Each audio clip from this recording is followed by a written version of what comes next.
الحمد لله وسلام على عباده الذين اصطفى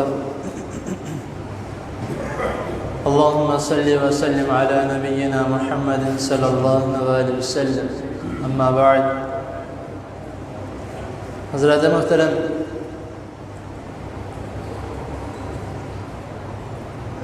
عید کے متعلق چند احکام و مسائل آپ کے سامنے اختصار کے ساتھ بیان کیے جانے والے ہیں. سب سے پہلا جو ہمارا سبق ہے، عید کا مطلب کیا ہے؟ عید کا مطلب ہے خوشی. یہ وہ خوشی ہے جو اللہ تعالیٰ نے صرف اور صرف مسلمانوں کو دی ہے کہ وہ اپنے روزے مکمل کرنے کے بعد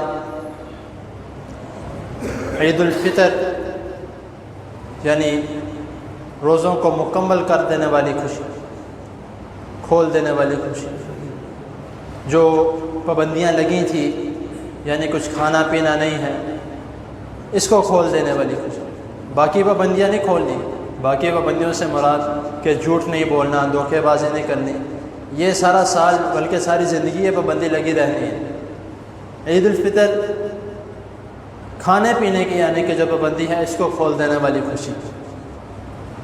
اور ایک چھوٹے سے بچے نے ایک بہت ہی کمال بات کی تھی تقریباً ایک ہفتہ پہلے.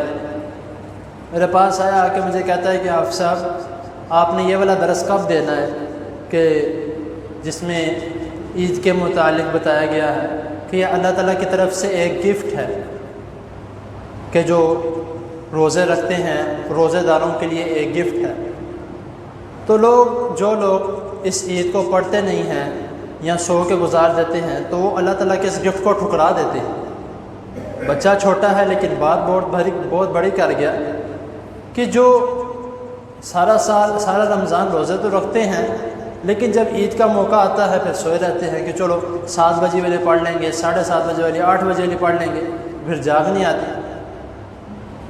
وہ واقعی وہی بات ہے کہ اللہ تعالیٰ کے اس تحفے کو ٹھکرانے والی بات.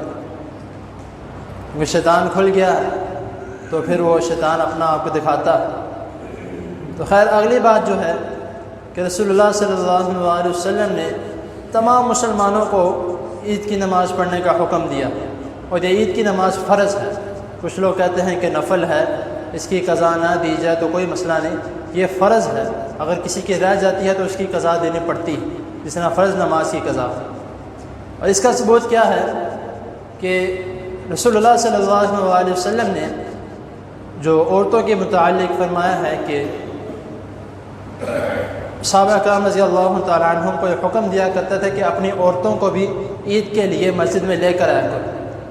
اگر کوئی عورت ایام مخصوصہ میں بھی ہے تب بھی اس کو لے کر آؤ. ہاں وہ باقی لوگوں کی طرح نماز ادا نہ کرے لیکن دعائے خیر میں لازمی شامل ہو. تو اس سے جو ہے یہ پتہ لگتا ہے کہ نماز فرض ہے عید کے لیے آنا. اور پھر ایک عورت نے رسول اللہ صلی اللہ علیہ وسلم سے سوال کیا کہ اے اللہ کے رسول صلی اللہ علیہ وسلم، اگر کسی عورت کے پاس کپڑا موجود نہ ہو، اب یہ عورتوں کا صحابیات کا شوق دیکھے کہ کپڑا موجود نہ ہو تو وہ کس طرح پہنچیں گی؟ ہمارے پاس تو ہر چیز موجود ہے لیکن ہم تب بھی نہیں پہنچتے. رسول اللہ صلی اللہ علیہ وسلم نے فرمایا کہ اگر کسی عورت کے پاس کپڑا موجود نہ ہو تو اپنی دوسری بہن سے یا دوسری بہن کو چاہیے کہ وہ اپنی دوسری بہن کو کپڑا دے تاکہ وہ اپنے سر پہ لے کر وہ مسجد میں جائے. اور مسجد میں جانے کا طریقہ کیا ہے وہ سب کو پتہ ہے کہ جو تاک کھجوریں ہیں وہ کھا کر جانی چاہیے. تاک کتنی ہے؟ 1 3 5 7 جس کا جتنا دل کرتا ہے. تو صحابہ کرام رضی اللہ تعالیٰ عنہ کے متعلق آتا ہے کہ کچھ کہتے ہیں کہ ہمارے پاس کھجوریں نہیں ہوتی تو ہم اس سنت کو پورا کرنے کے لیے کہ کچھ کھا پی کے جانا ہے تو ہم کوئی دودھ پی جاتا تھا، کچھ پانی پی جاتے تھے. تو الحمدللہ اللہ تعالیٰ کا شکر ہے ہمارے پاس یہ نعمتیں موجود ہیں. تو کوشش کرے کہ کھجوریں کھا کر تاک، ورنہ انشاءاللہ تعالیٰ اگر کوئی اس مسجد میں تشریف لاتا ہے تو ادھر تو الحمدللہ انتظامیہ کی طرف سے پہلے ہی جو ہے وہ کھجوروں کا انتظام کیا ہوتا ہے. تو آپ یہاں کے بھی آ کے کھا لیں، لیکن بہتر یہ ہے کہ گھر سے کھا کریں. تو اللہ تعالیٰ کی حضور دعا ہے اللہ تعالیٰ ہمیں جو سنا جو اس نے اس پر عمل کرنے کی توفیق عطا۔ جزاک اللہ۔